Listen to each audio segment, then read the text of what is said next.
আজকের হিস্টোরি এপিসোডে জানব বাদশাহ আল আজাদের বিদায়, বিপ্লবীদের দারমাচের বিজয়। সিরিয়া করাচি স্বৈরাচারী বাদশাহ আল আজাদ পালিয়ে ইয়া হাবিবির দেশে দুবাই আরব আমিরাতে গিয়েছেন বলে শোনা যাচ্ছে। প্রেসিডেন্ট প্রাসাদের সহ রাজধানী দারমাচ এখন বিপ্লবী বাহিনীর দখলে। বিজয় উদযাপন করছেন সিরিয়ার জনগণ। আসাদের পলায়নের মাধ্যমে দেশটিকে টানা ৬১ বছরের বাদ পার্টির শাসন অবসান ঘটিয়েছে। একই সাথে ৫৪ বছরে আসাদ পরিবারের শাসন অবসান ঘটে।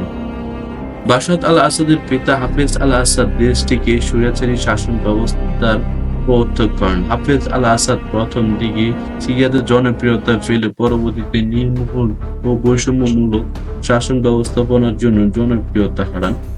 ২০০০ সালে তার মৃত্যুর পরে পুত্র বাশার আল আসাদ ক্ষমতার মঞ্চে ছিলেন।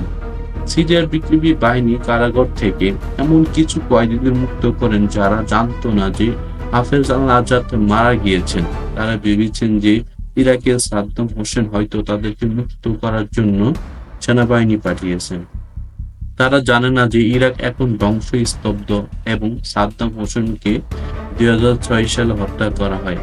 এতদিনে দুনিয়া যে অভাবনীয় সব পরিবর্তন ঘটেছে সেই সম্পর্কে তারা একেবারে কিছুই জানে না। এমন ছিল আসাদ পরিবারের নির্মূলক শাসন ব্যবস্থাপনা অত্যাচারী। সিরিয়ার এই বিজয় পুরো বিশ্বের মুসলিম জাতির বিজয়। নতুন সিরিয়া কতদিনের মধ্যে স্থিতিশীলতা অর্জন করতে পারে সেটা এখন দেখার বিষয়। লাইক ও সাবস্ক্রাইব করে অল বাটনটি বাজিয়ে রাখুন আমাদের নতুন নতুন ভিডিওগুলো পাওয়ার জন্য। ধন্যবাদ সবাইকে।